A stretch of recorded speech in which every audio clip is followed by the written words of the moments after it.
আসসালামু আলাইকুম। আমি মাসুম।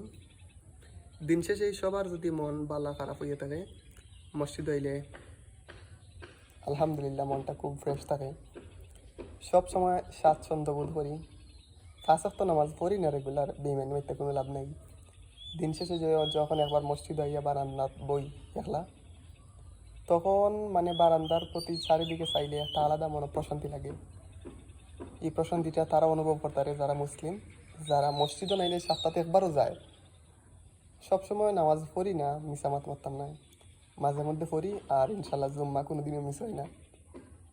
স্বাভাবিক চেষ্টা করবো সবে আমরা নামাজ পড়তাম।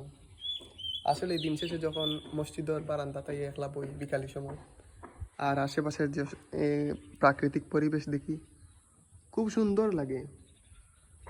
মনের একটা আলাদা শান্তির ভাব বোঝা যায় যে পবিত্র ঘর মসজিদ হইয়া বইলে কীরকম, মানে মনে একটা প্রশান্তি আরাম লাগে। এটা আর কেউ বুঝতো না। খুব ভালো লাগে আইলে বই। আজকে বইছি, আজকে নিয়ত করছি আসরের নামাজ পইরা। আর আজকে একটা জানাজাও আছে, ছোট বাচ্চা একজন মারা গেছেন, আজকে জানাজাও পইরা বাড়ি যাইনি।